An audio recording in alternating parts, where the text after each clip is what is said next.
Coming up on Roland Martin Unfiltered for Wednesday, July 24th, 2019. Roland is out today. I'm Monique Presley. It's Mueller time. Robert Mueller's long-awaited testimony before the House Judiciary Committee and Intelligence Committees took place today. I'll break down some key moments with the panel. Plus, a look at what some of the 2020 presidential candidates had to say at the NAACP convention in Detroit. It's time to bring the funk on Roland Martin Unfiltered. Let's go. He's got it. Whatever the best, he's on it. Whatever it is, he's got the scoop with that to find. And when it breaks, he's right on time and it's rolling. Best believe he's knowing. Putting it down from sports to news to politics. With entertainment just for kicks, he's rolling. It's on go, y'all. It's Roland Martin.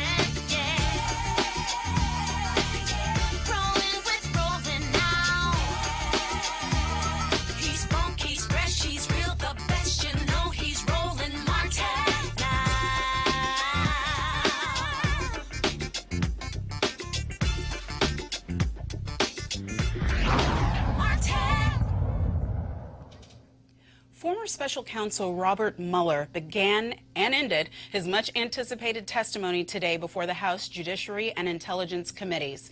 In his opening statement, he reiterated what he has been saying all along. His report speaks for itself. Here's an excerpt from his opening statement. As you know, in May 2017, the Acting Attorney General asked me to serve as Special Counsel. I undertook that role because I believed that it was of paramount interest to the nation to determine whether a foreign adversary had interfered in the presidential election. As the Acting Attorney General said at the time, the appointment was necessary in order for the American people to have full confidence in the outcome. My staff and I carried out this assignment with that critical objective in mind: to work quietly, thoroughly, and with integrity so that the public would have full confidence in the outcome. The order appointing me as special counsel directed our office to investigate Russian interference in the 2016 presidential election. This included investigating any links or coordination between the Russian government and individuals associated with the Trump campaign. It also included investigating efforts to interfere with or obstruct our investigation. Throughout the investigation, I continually stressed two things to the team that we had assembled. First, we needed to do our work as thoroughly as possible and as expeditiously as possible. It was in the public interest for our investigation to be complete, but not to last a day longer than was necessary. Second, the investigation needed to be conducted fairly and with absolute integrity. Our team would not leak or take other actions that could compromise the integrity of our work. All decisions were made based on the facts and the law. During the course of our investigation, we charged more than 30 defendants with committing federal crimes, including 12 officers of the Russian military. 7 defendants have been convicted or pled guilty. Certain of the charges we brought remain pending today. And for those matters, I stress that the indictments contain allegations and every defendant is presumed innocent unless and until proven guilty. But there are certain points that bear emphasis. First, our investigation found that the Russian government interfered in our election in sweeping and systematic fashion. Second, the investigation did not establish that members of the Trump campaign conspired with the Russian government in its election interference activities. We did not address collusion, which is not a legal term. Rather, we focused on whether the evidence was sufficient to charge any member of the campaign with taking part in a criminal conspiracy, and it was not. Third, our investigation of efforts to obstruct the investigation and lie to investigators was of critical importance. Obstruction of justice strikes at the core of the government's effort to find the truth and to hold wrongdoers accountable. Finally, as described in Volume 2 of our report, we investigated a series of actions by the President towards the investigation. Based on Justice Department policy and principles of fairness, we decided we would not make a determination as to whether the President committed a crime. That was our decision then, and it remains our decision today. Over the course of my career, I have seen a number of challenges to our democracy. The Russian government's effort to interfere in our election is among the most serious. And as I said on May 29th, this deserves the attention of every American. Joining me now with some analysis of today's events is my rock star panel. We have civil rights attorney Robert Patillo, Dr. Niambi Carter, assistant professor of the political science department at the one and only Howard University, HU. You know, had to get that in. And Republican strategist Chris Prudhomme. Welcome to Roland Martin Unfiltered, everybody. Thank you. Thank you. What a day. I just want to say at the top, and I know all he's given us his preliminary remarks so far, but I'd like to lay some ground rules. I listened, I watched, I paid attention to the hearings today. Anybody else watching and paying attention? I know you guys were paying attention. Right. And then I listened and I paid attention to the so-called analysis and reporting afterward. So what I would prefer us to do at this time that we have to give our people some information is stick to facts, sound analysis, reason-based arguments, right? I don't want to hear about who performed better, who's winning the war on the pissing contest between Mueller and the president, or any such shenanigans, because this time is precious. Can we agree to those ground rules? Agreed. All right. So, come on, Professor. What he says is what he's been saying. Mm-hmm. But What was your main takeaway just from the opening when he had an opportunity to spend his 3 minutes any way that he wanted to? This is what he gave us. Well, I mean, I think the attention to the ways in which Russians did interfere, leaving aside whether the Donald Trump campaign participated in any of this or encouraged this behavior, but this idea that we should be concerned about the sanctity of our democracy and our elections as being an overarching concern. And I think that's not partisan. I think that's actually something that all people should care about. And I think that was the fact that he spent so much time talking about that rather than all of the other stuff, and really hitting home that we have another election coming up. This can happen again, and we haven't really done anything, I think, in intervening time to really shore up our democracy against these kinds of attacks. Right. Okay. Now, and certainly he did that, and I think that that's where he ended when he gave his one statement about the hearing that came before today's testimony, and that's where he started today. And every good lawyer at least knows that how you open and how you finish is what you want people to remember. But what did you think, Esquire, of his ground rules in terms of this is why I'm here and this is why I'm not here? Well, it's one of those interesting points. Listening to the media analysis and even some of the comments from our esteemed congresspeople, Seneca the younger said the disappointment is based on expectations.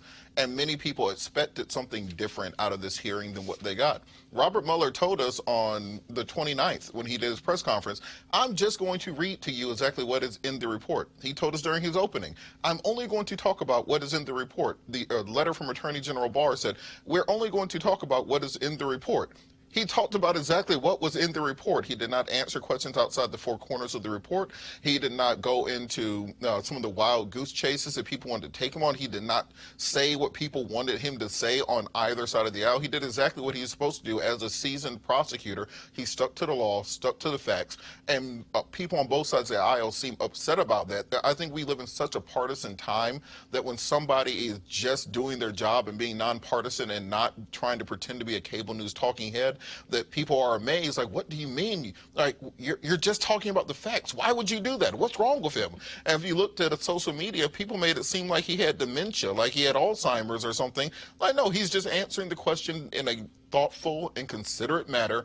He's determining whether or not it's a privileged issue. He's determining whether or not it's confidential, whether or not it interferes with any other ongoing prosecutions or investigations. And he's saying, refer to the report. I'm not going to read to you from the 400-page report. You have the 400-page report. And other than that, leave me alone. I'm a 74-year-old man. I'm going home. Right. And that's all he did. Well, no, and I have some issues about the ageism, because I don't even know why the fact that he's 74 ever comes up with anybody, because the job that he did and the way that he did it, for somebody who's had to prep witnesses before and somebody who's had to be in the lawyer chair as a witness in a case that I've supervised, that is the seat nobody, no age, I don't care, top of your game, not top of your game, that seat is hotter than anybody can imagine just looking at it, because your landmines are invisible. Everywhere. When they're asking you the question, you're like, let me think, you know, you're tooling in your head. How can I answer this and not say this, but still say that and be true to that all at the same time? But we're still on the opening, which means I get to come to my Republican friend for the day. God bless you. God bless you. And they put you so close to me, which means I got to be extra nice. Robert's gonna let him agree. Chris, here's the thing. Just from his opening remarks, to me, I couldn't understand why in a few minutes later, and we're going to see it right off of the gates, the good old GOP, the party of Reagan, was like, it was like too much coffee. All he was saying is, here's what's in my report, here's what's important, here's what I plan to say, here's what I don't plan to say, this is the job that I've been doing for the past quarter century of my life, period. What there could have gotten people so worked up? Well, again, back to Robert's point, look, we live in such a polarizing time. And that's just really what it comes down to. You look at Jim Jordan, when he was speaking with such passion and enthusiasm. Even I was like, wait a minute, you know. But going back to him and Comey's relationship, obviously it's common sense they work together. So Comey obviously is a friend. Again, a lot of this is just sensationalism, and I think it's really overproduced. And unfortunately, I do think optically it was a disaster. 2020 is going to be all about battleground states, and Pelosi seems to understand that. Many people on the left seem to not understand that. And I think that's what they have to kind of get back and kind of center to. And this entire hearing was exactly what it was supposed to be. Exactly what the report was. And I think people went into this hearing with expectations in the media on both sides. Horrible job at pumping it up as if, first of all, as if I don't think the majority of America really cares, but they almost in a way made you want to care and say this is what is pumped up as some big movie. And then when it happened, people's expectations were, well, wait a minute, to Robert's point, Mueller, spoke very methodically, which people interpreted as slowly, whatever the case may be.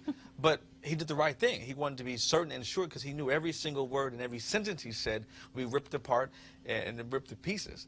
He was an expert witness with which I would have had no problems. I would have been the lawyer in the back going, yeah, right. you waited just like I told you to. But let's get to the rest of it in a minute. Let's kind of try to move on.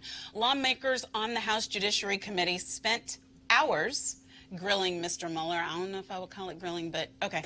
But didn't get much information beyond what was written in the report because the report was 480 pages. Hey, y'all. One of the more successful exchanges was right off the bat between him and Judiciary Chair Representative Jerry Nadler. Director Mueller, the President has repeatedly claimed that your report found there was no obstruction and that it completely and totally exonerated him. But that is not what your report said, is it?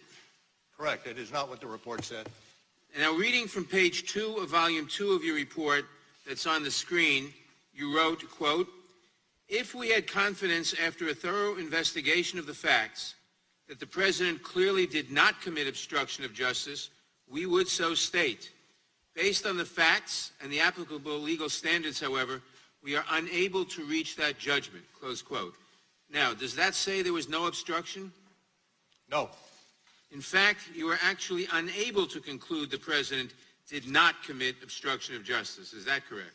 Well, we, at the outset, determined that we, when it came to the President's culpability, we needed to go forward only after taking into account the OLC opinion that indicated that a president, a sitting president, cannot be indicted. So the report did not conclude that he did not commit obstruction of justice. Is that correct? That is correct. And what about total exoneration? Did you actually totally exonerate the President? No. Now, in fact, your report expressly states that it does not exonerate the President. It does. So right off the bat, we have these months' worth of lies from an attorney general, a misleading written statement issued by that same attorney general, GOP members who knew exactly what the report said and instead chose to follow that lying party line of no obstruction, no collusion, total exoneration, because we now live in that era, right, of those types of sound bites. I got to tell you, the thing that bothers me about it is I just don't believe that the American public is that stupid.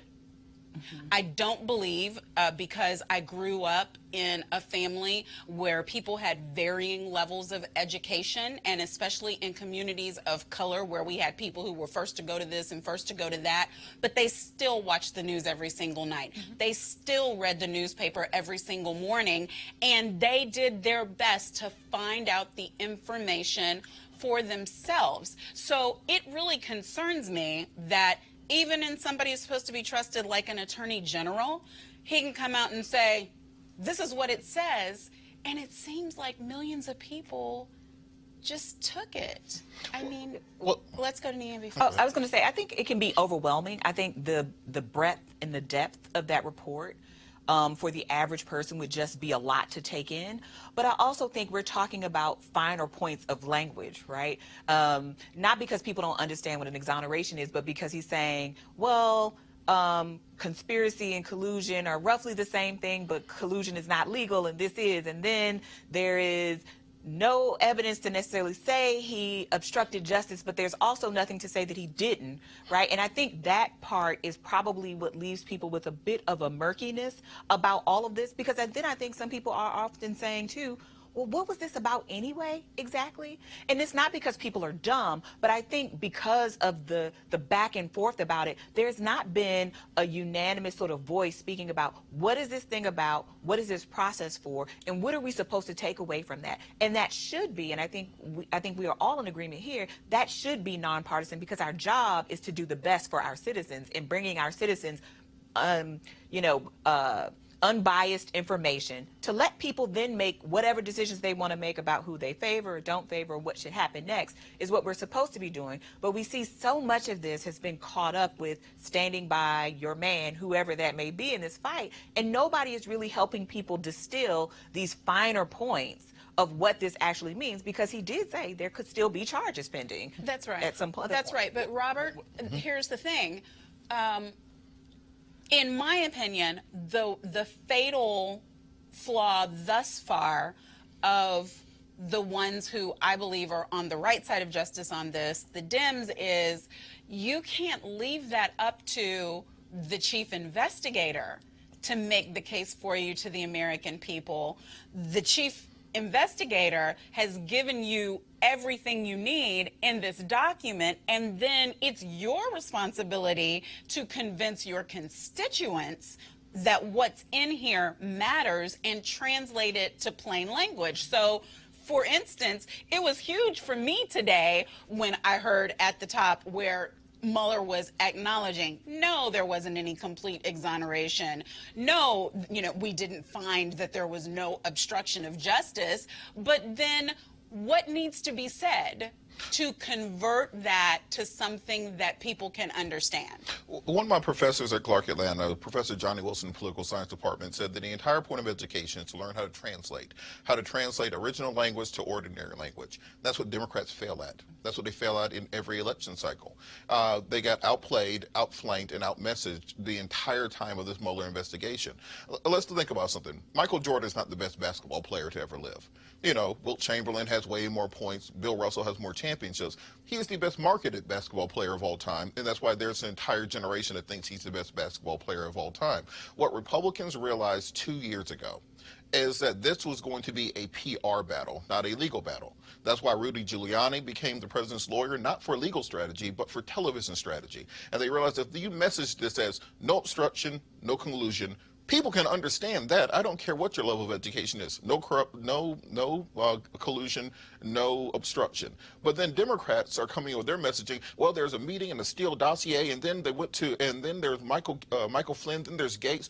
People can't digest that. So all that the president knew he had to do is prevent public opinion from turning against him to the point that the House will be able to start impeachment proceedings. The Mueller investigation said, I am not reaching any conclusion on this. It is in the House of Representatives to start impeachment proceedings to investigate this further. So the president played this perfectly. I know people try to pretend that he's an idiot, but the Democrats keep getting outplayed by somebody that they say is an idiot. So at some point that reflects poorly upon you. Right, but here's the thing, and I'll switch idiot for fascist, because isn't it true then that what a dictator does is say the same thing over and over again in shorter and shorter sound bites, absent any explanation whatsoever, and it doesn't matter that those things are not true.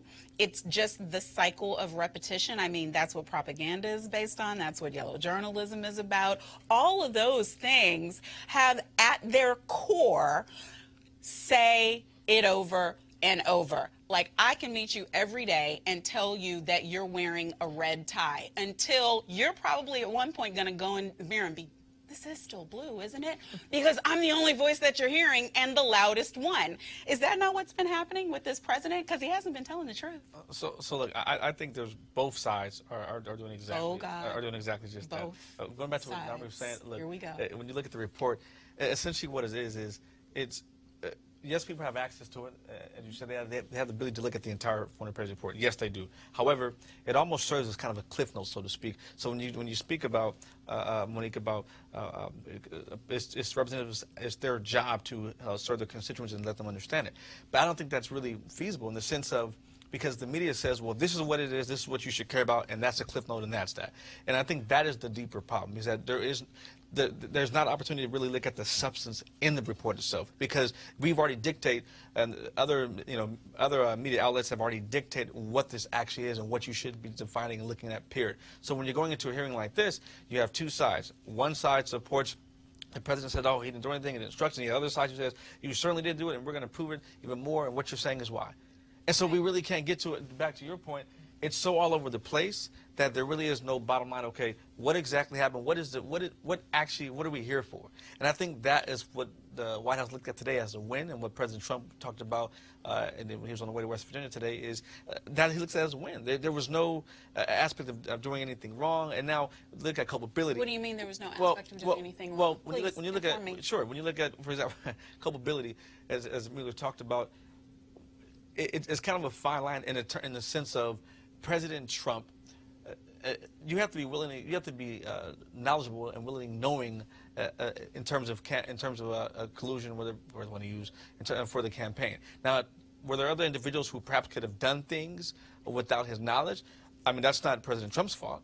Okay, so you're talking about the collusion and conspiracy part of it. Correct. You're not saying that when he told his own White House counsel to lie about a directive that he gave him, that he didn't know that was wrong. Like when he directed his own counsel to lie to the investigators at the FBI who are investigating him for obstruction, and he sent a messenger to tell him, and then after he sent a messenger to tell him, he called him and told him, and then he brought him into the Oval Office and told him and wanted him to write something for the file saying, indeed, what I told you to do, get rid of Mueller, never happened. You're saying you don't understand. Resign as opposed to getting rid of Mueller. I mean, you do have people around. No, but he didn't resign. Well, right. But he stayed for a year and a half after that happened. Correct, but we don't know all the dynamics of why and why not, is what I'm saying. Yeah, I'm guessing on crazy man in the office. I better try to do what I can. He's right, though, right? Media is complicit in this. That's what we talked about at the top, because we've had this messaging, and for me, I think something that gets lost is, but guys, we're talking about a foreign power interfering in our election, and the entire first volume of a report comes out listing in great detail how that happened, and the reports that we're getting back are the whatabouts in the fine print of that, not the how do we keep this from happening again? This is what happened to you. Let us explain the news, which is what I tweeted today. I'm like, there's so much news in this hearing. Why isn't it being reported? Why are we talking about the way people appear and the optics and the look of it when there's a body of news that we know, as you said, is girthy for people to actually go through the report? What responsibility does media have? The media absolutely. And that's us. I'm right, us. exactly. I mean, it really is the fourth branch. It's supposed to be, right? Their job is to inform the people regardless of the fallout. And I think what we've seen here is that Donald Trump, as you said, you know, I actually teach propaganda. One of the things that people do is repeat the same thing over and over, but it also requires the media to report that same thing over and over. And we saw it in 2016, and we see it now. He says anything he wants, and people will report on it as if it's fact. I mean, sometimes you do have people coming around fact-checking, but who is fact-checking when they're listening to the person they like? Or they're listening to this person who looks like he's credible, right? He is in the office. He has the authority. He has all of the proper things that he's supposed to have as a president, which is this dedicated press corps that is content in a lot of cases to just say what he said and say it again and again and again, and then sort of in the fine print say, oh, but that wasn't really true, or that there's this sort of other context, right, to think about these comments, and people aren't usually going to the fine print and to the footnotes.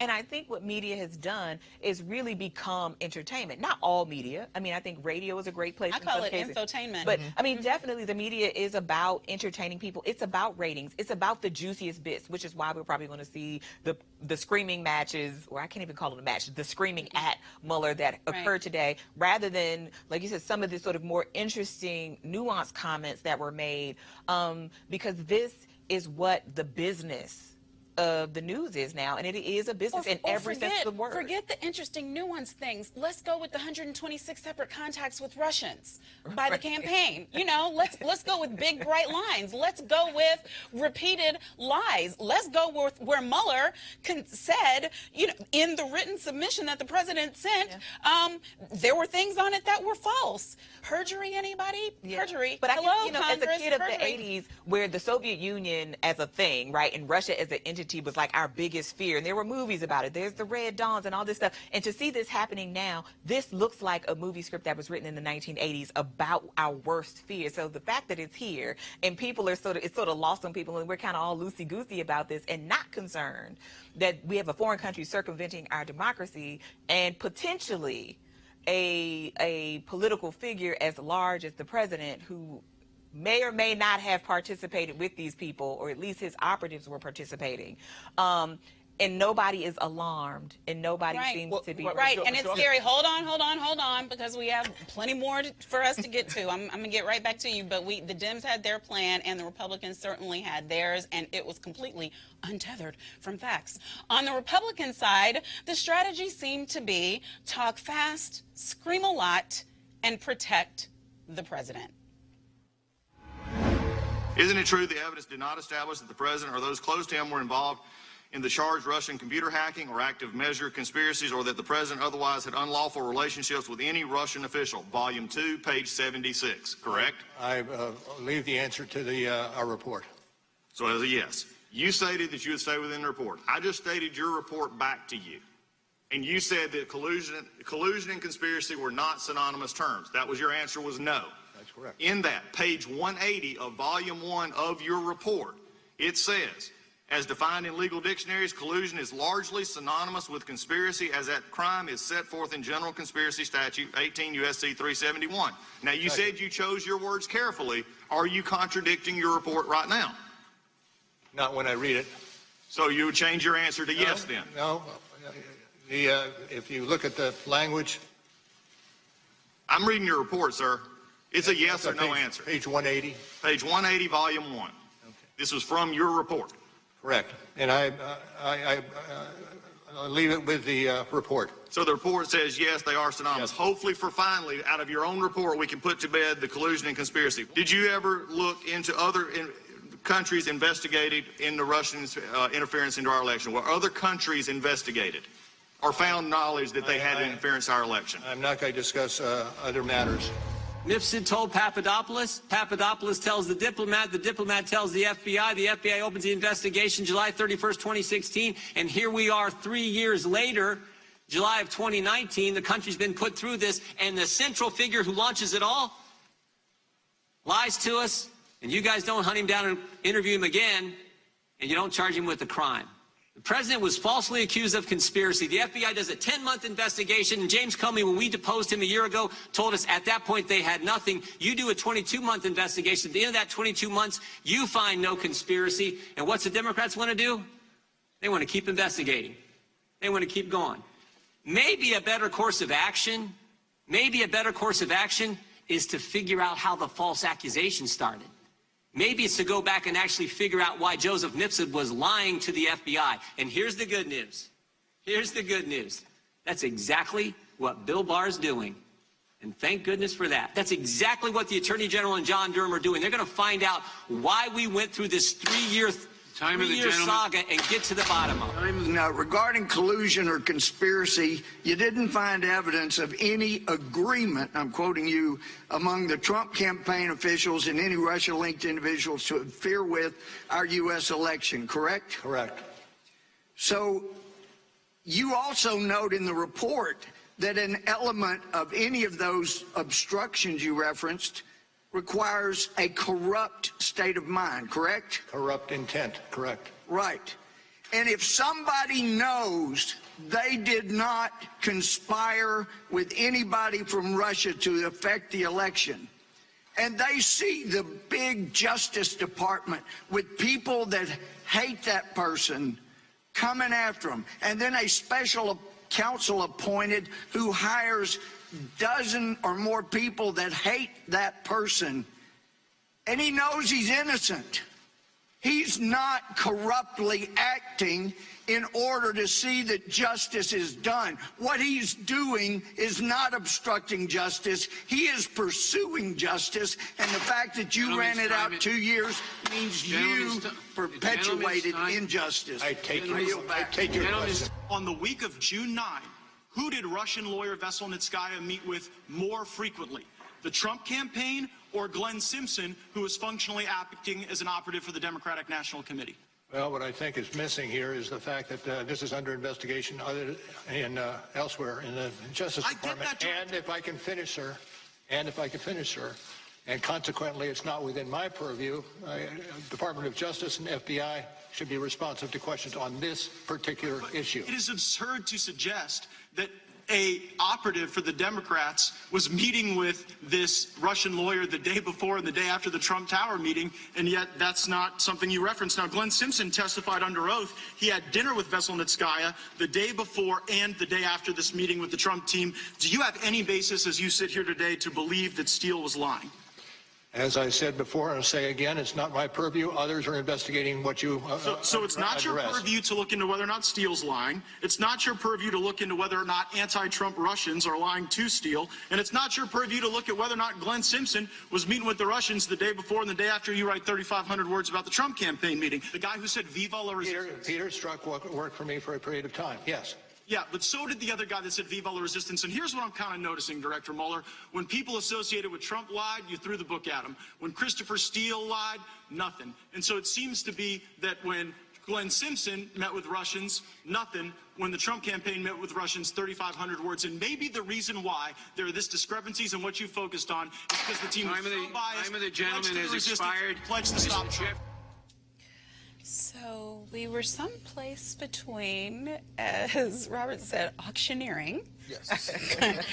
And just screaming like banshees. And it left me knowing, one, there was no real concern about the American public understanding anything they were saying, because it was Russian name here, Russian name there, FISA, when did you, why did you not? So they went outside of the report basically saying, why weren't these things in the report, as opposed to asking about things that were actually in the report. And then it, unless they were performing for an audience of one, which I suspect they were, because the president, in his soundbite on his way to West Virginia, said, the way that they stuck up for me, you know, like that was their job as opposed to working for the American people. But here's my point. And uncoached, right? Because if you actually want people to hear you, you don't yell. If you're trying to get a point across, I mean, if you're trying to be effective at getting a point across, and I know they know how, because when it's their witnesses, they don't do that. But what's the net gain, basically, from all of those questions that nobody understood anything about? Well, first off, I think you kind of have to, in a sense, I think what Jim Jordan and those guys were doing was kind of building a case outside so they can say, look, it's bigger than just, let's talk about why this is even here. And that's where they were giving names we were talking about during the break of people haven't heard about. Names I was like, wait, who's that again? But that's my point. We should focus on the facts of who are these individuals, why, and get to the root of what the actual issue is. And I think and why is it important for us to get to the root of the person who was at the meeting when he found out that the Russians were peddling information? Why is it important whether that person got a deal, which of course we know he did, but Mueller wouldn't say, and why that person ended up not charged, as opposed to the real root of, oh, what happened is Russia was peddling information? Isn't Russia the root, as opposed to the one person who actually brought the information to the FBI? No, again, perhaps with other individuals and things going on that the public should know about, and that maybe we don't know that they have access to information to, perhaps. But I think the bigger thing is, I don't think they were, so to speak, cheering for the president so he can watch them. I think that they were passionate and frustrated the past couple of years that this has been going on. I think they essentially were supporting the party, so to speak, and supporting what they actually believe in. I think the Democrats do the same thing. I saw a hearing a few days ago, and they were just at a different ballgame, yelling and stuff. I mean, everybody does it. I think at the end of the day, there's passion, there's frustration, and that is why we got what we got in their speeches. And that's actually one of the things that they used in one of their little semi-closings today to justify why the president was running around lying and trying to get people to obstruct justice, that he was so innocent,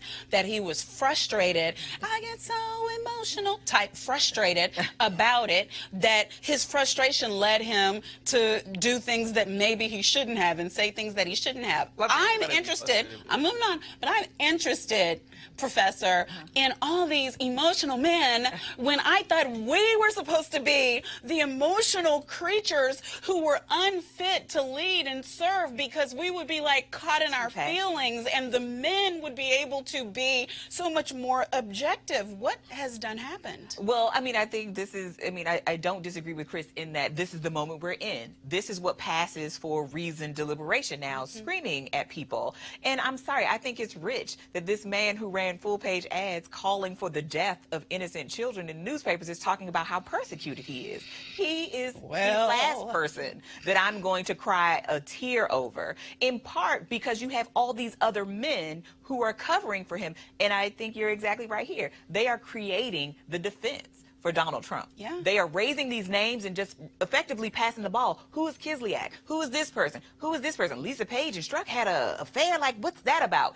And creating all of this reasonable doubt. I think that's what it's called. I'm not an attorney. But essentially creating the terms that says, well, there were so many hands in the pot. Of course, Donald Trump couldn't be guilty because all these other people were doing stuff. And if your defense is, but so-and-so got a deal and my guy didn't get a deal, it's not fair. That's not much of a defense at all. And that's exactly what I heard all of these men in Very Blue doing, is trying to pass around enough guilt, right? Because there are people on all sides who are doing bad things.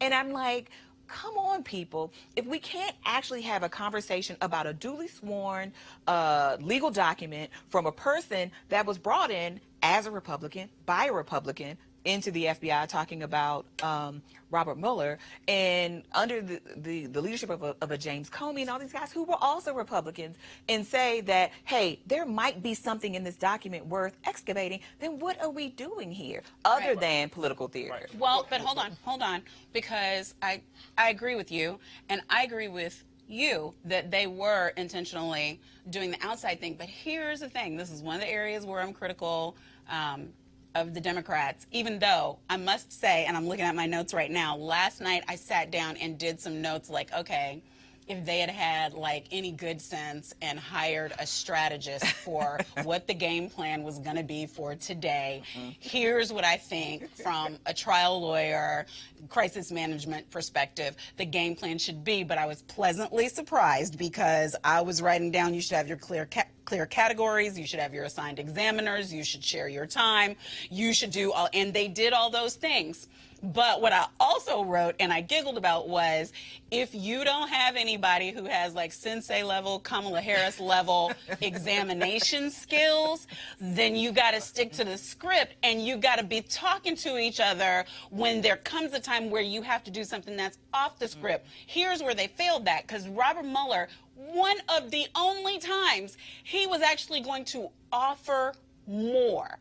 He wanted to explain the fact that there were other investigations by other branches that address these things, but whoever the Dem was on the other side was like, I'm short on time, and I'm like, now see, when you have a witness who is as cagey and guarded and deliberate and disciplined as this man, and he, for one time, says, and another thing, I'd be like, Edith Hunton's talking. Right. What's he going to say? Well, the issue was, and this is what Democrats do often, the Republicans found out there's a baseball game, so they showed up with a baseball glove, some cleats, and a baseball bat.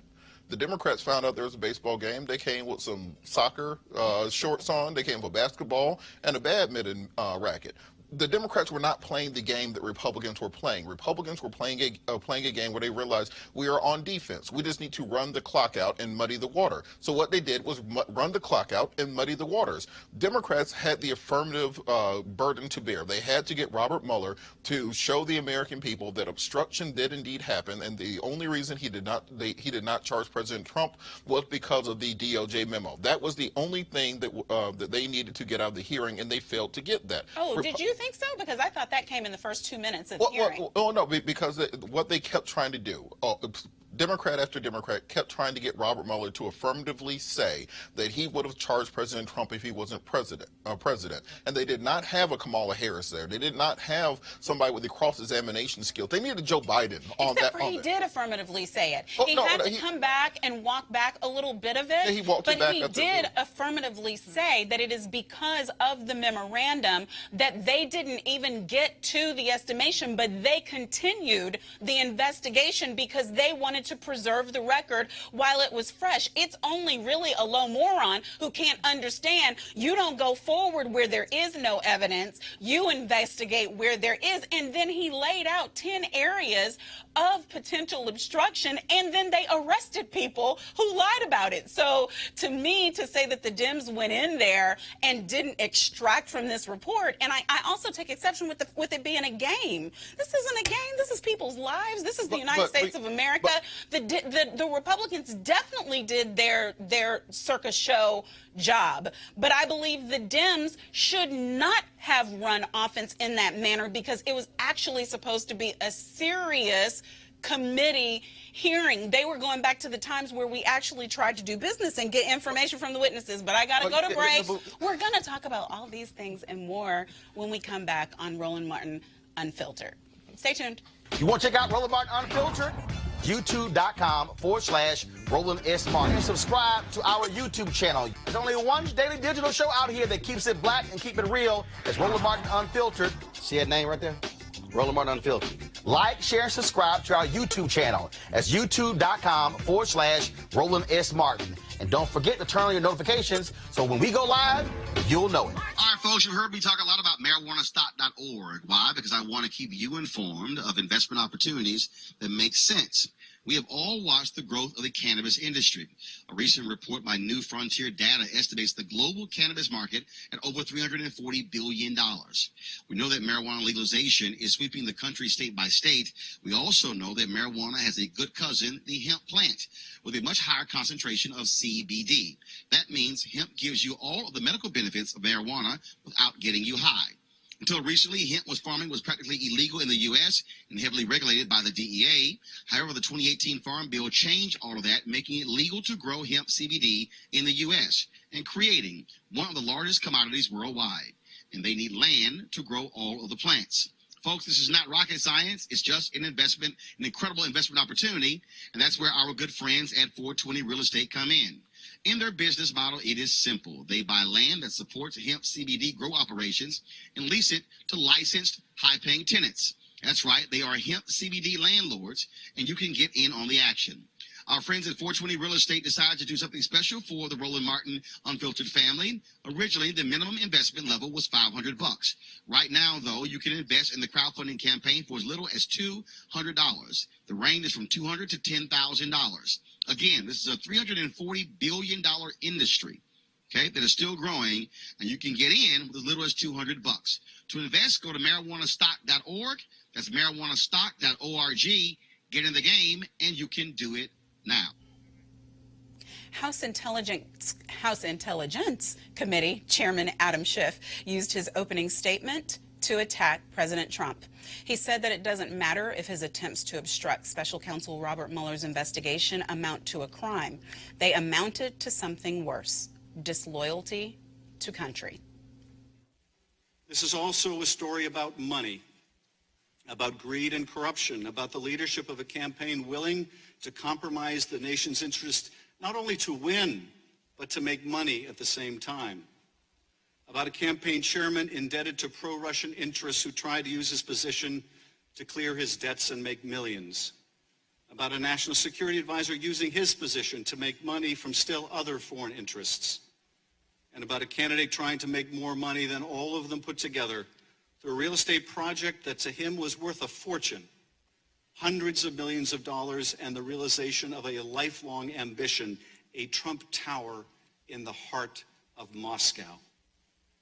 A candidate who, in fact, viewed his whole campaign as the greatest infomercial in history. Donald Trump and his senior staff were not alone in their desire to use the election to make money. For Russia, too, there was a powerful financial motive. Putin wanted relief from U.S. economic sanctions imposed in the wake of Russia's invasion of Ukraine and over human rights violations. The secret Trump Tower meeting between the Russians and senior campaign officials was about sanctions. The secret conversations between Flynn and the Russian ambassador were about sanctions. Trump and his team wanted more money for themselves, and the Russians wanted more money for themselves and for their oligarchs. But the story doesn't end here either. For your report also tells a story about lies. Lots of lies. Lies about a gleaming tower in Moscow and lies about talks with the Kremlin. Lies about the firing of FBI Director James Comey and lies about efforts to fire you, Director Mueller, and lies to cover it up. Lies about secret negotiations with the Russians over sanctions and lies about WikiLeaks. Lies about polling data and lies about hush money payments. Lies about meetings in the Seychelles to set up secret back channels and lies about a secret meeting in New York Trump Tower. Lies to the FBI, lies to your staff, and lies to this committee. Lies to obstruct an investigation into the most serious attack on our democracy by a foreign power in our history. Even now, after 448 pages and 2 volumes, the deception continues. The president and his acolytes say your report found no collusion, though your report explicitly declined to address that question, since collusion can involve both criminal and non-criminal conduct. Your report laid out multiple offers of Russian help to the Trump campaign, the campaign's acceptance of that help, and overt acts in furtherance of Russian help. To most Americans, that is the very definition of collusion, whether it is a crime or not. They say your report found no evidence of obstruction, though you outline numerous actions by the president intended to obstruct the investigation. They say the president has been fully exonerated, though you specifically declare you could not exonerate him. In fact, they say your whole investigation was nothing more than a witch hunt, that the Russians didn't interfere in our election, that it's all a terrible hoax. The real crime, they say, is not that the Russians intervened to help Donald Trump, but that the FBI had the temerity to investigate it when they did. But worst of all, worse than all the lies and the greed, is the disloyalty to country. For that too continues. When asked if the Russians intervene again, will you take their help, Mr. President? Why not? Was the essence of his answer. Everyone does it. No, Mr. President, they don't. Not in the America envisioned by Jefferson, Madison, and Hamilton. Not for those who believe in the idea that Lincoln labored until his dying day to preserve, the idea animating our great national experiment, so unique then, so precious still, that our government is chosen by our people through our franchise and not by some hostile foreign power. This is what is at stake. Our next election and the one after that, for generations to come, our democracy. This is why your work matters, Director Mueller. This is why our investigation matters, to bring these dangers to light.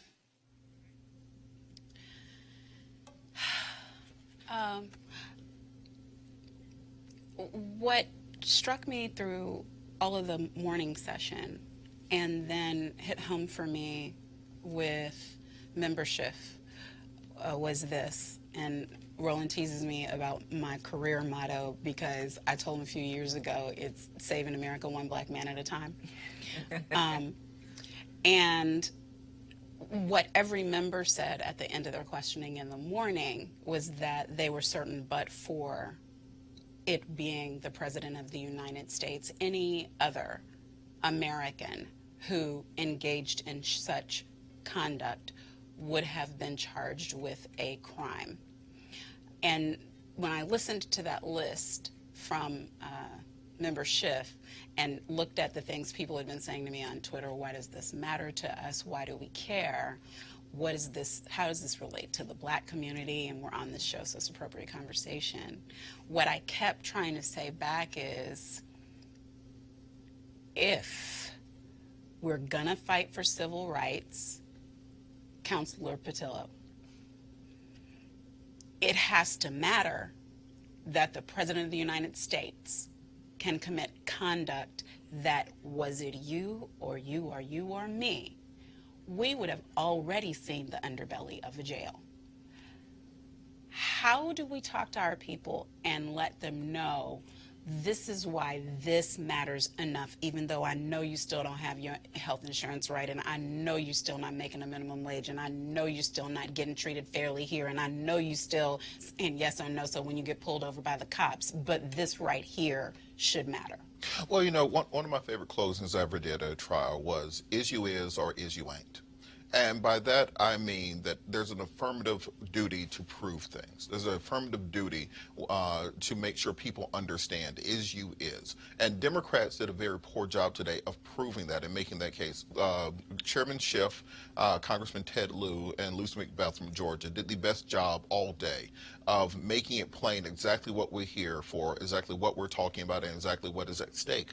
Because if we do not have integrity in our elections, then nothing else matters. This is all just shell games. This is all just fun and games, because your tax dollars ultimately are not being decided by your Congress people or by your duly elected representatives. It's getting decided by corporate interests. It's getting decided by foreign governments. It's being decided by an oligarchy, which is not responsible to the American people. And that's how you help people understand that this actually does affect you. On my social media, I saw more people in our community talking about Nicole Murphy than talking about the hearing today.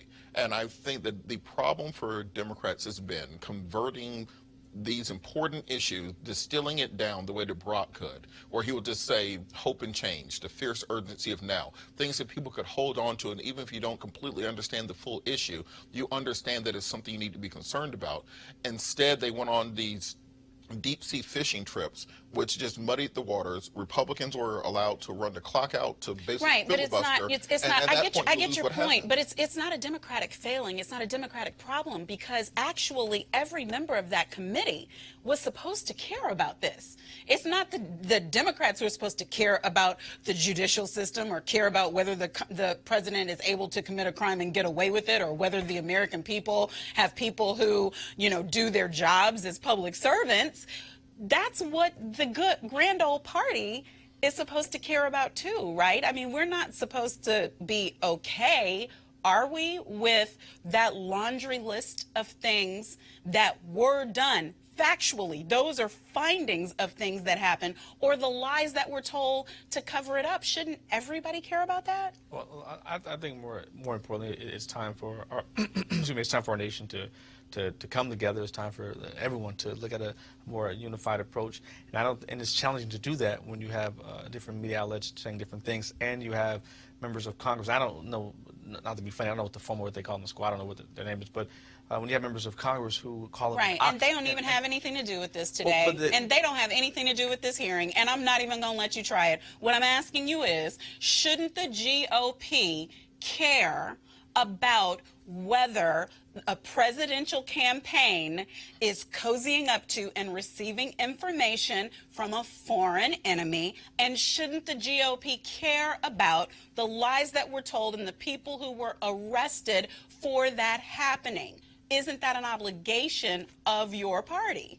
Well, I think it's an obligation of all parties, and I don't. Yeah, that's what I'm saying. So that's Democrats and Republicans, right? I don't think that they do not care. I couldn't follow all those negatives. Niambi, we're running out of time. Closing thoughts. Well, my closing thought, I think to all of this is that it's not a political theater. It shouldn't be. But I do think Representative Schiff had the message of the day, and I think they have to repeat this over and over and over again. Unfortunately, Democrats are going to be the only ones repeating this because Republicans see an allegation of a potential crime and Democrats see a crime. And I think what he talked about is this man violated his oath of office, right? He is actually derelict in his duty as president to lead this nation and to protect us from all enemies, foreign or domestic. And that, to me, is the bigger smoking gun than anything we got out of this day. So all people have to be mindful that our democracy is a very fragile thing. And if we don't protect it, then no one else will. And certainly for our communities, for black communities that are the most vulnerable, we must be at the front line of this fight in the House, in the Senate, and everywhere else.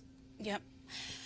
All right. Well, that's it for this edition of Roland Martin Unfiltered. I certainly hope that you have enjoyed the show, but more importantly than that, I hope we've provoked something in you that causes you to want to know more, do more, hear more. The entire report is available online. Go read it. The entire hearing is available right now on C-SPAN and a whole bunch of other networks and channels. Go and look at it for yourself. Bruh man who's looking at me right now, you know what obstruction is more than anybody else because you dealing with a trumped up charge right now. Do you really want to know that your president and all of his cronies can get away with it when you can't? Do you want the fact that he is in the White House on the government dime to be the only reason that he's not under a jail? Is that what you really want? If you don't, come on, y'all. Dig in, tune in, check in, lean in, stand up, do something to get in this fight because, as the professor said, we're in the fight of our lives. Be sure to tune in again tomorrow when Roland will be back and I'll be off my soapbox with a deeper look at what the 2020 presidential candidates had to say at the NAACP convention in Detroit this week. Don't forget, if you want to continue to see this kind of quality program designed just for us, by us, support Roland Martin Unfiltered by going to RolandSMartin.com and joining the Bring the Funk fan club.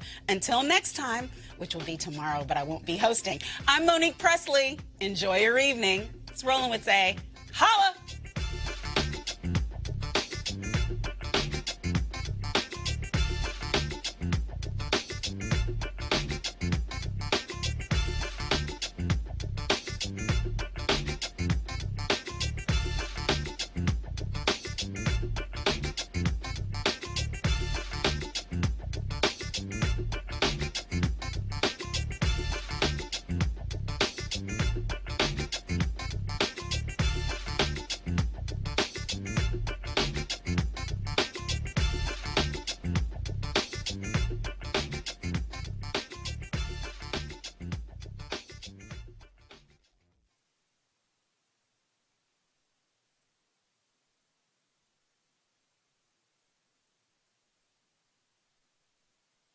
You want to check out Roland Martin Unfiltered? YouTube.com/Roland S. Martin. And subscribe to our YouTube channel. There's only one daily digital show out here that keeps it black and keep it real. It's Roland Martin Unfiltered. See that name right there? Roland Martin Unfiltered. Like, share, and subscribe to our YouTube channel. That's YouTube.com/Roland S. Martin. And don't forget to turn on your notifications so when we go live, you'll know it. Hey everybody, this is your man Fred Hammond, and you're watching Roland Martin, my man, Unfiltered. Hi, this is Essence Atkins, and you're watching Roland Martin Unfiltered. Hey yo, Peace World, what's going on? It's the Love King of R&B, Raheem Devon, and you're watching Roland Martin Unfiltered. Hi, my name is Brescia Webb, and you're watching Roland Martin Unfiltered. Ow. Well, I like a nice filter usually, but we can be unfiltered. What's going on? This is Tobias Trevelyan, and if you're ready, you are listening to and you are watching Roland Martin Unfiltered. What's up? I'm Lance Gross, and you're watching Roland Martin Unfiltered. Hi, this is Cheryl Lee Ralph, and you are watching Roland Martin Unfiltered. I mean, could it be any other way? Really? It's Roland Martin.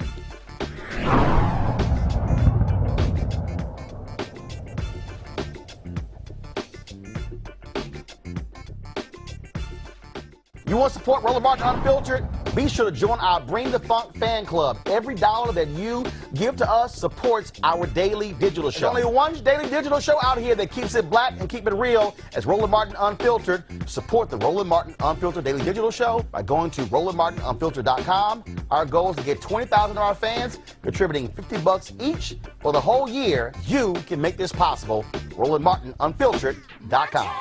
Hey fam, want to check out Roland Martin Unfiltered, the blackest show on all of digital, cable, and broadcast. Check out our audio podcast. There's only one daily digital show out here that keeps it black and keep it real. As Roland Martin Unfiltered. Press play.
You want to check out Roland Martin Unfiltered? YouTube.com/Roland S. Martin. And subscribe to our YouTube channel. There's only one daily digital show out here that keeps it black and keep it real. It's Roland Martin Unfiltered. See that name right there? Roland Martin Unfiltered. Like, share, and subscribe to our YouTube channel. That's YouTube.com/Roland S. Martin. And don't forget to turn on your notifications so when we go live, you'll know it. Hey everybody, this is Sherry Shepherd. You're watching Roland Martin Unfiltered, and while he's doing Unfiltered, I'm practicing the wobble. Yes, I am. Because Roland Martin's the one, he will do it backwards, he will do it on the side. He messes everybody up when he gets into the wobble, because he doesn't know how to do it, so he does it backwards. And it just messes me up every single time. So, I'm working on it. I got it. You got Roland Martin. Hi, my name is LaToya Luckett, and you're watching Roland Martin Unfiltered. What's going on, everybody? It's your boy Mac Welds, and you are watching Roland Martin Unfiltered. What's up, y'all? It's Ryan Destiny, and you're watching Roland Martin Unfiltered. What up, Lana Well, and you are watching Roland Martin Unfiltered.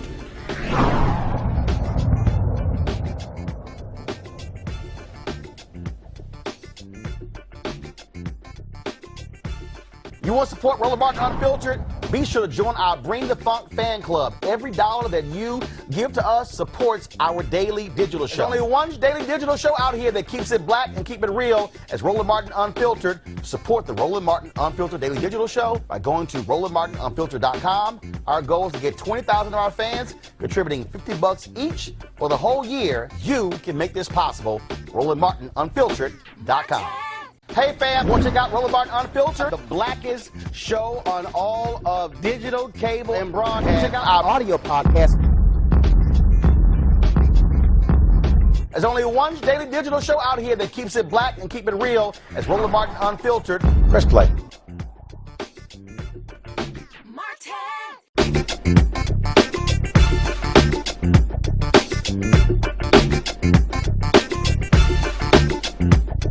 Unfiltered.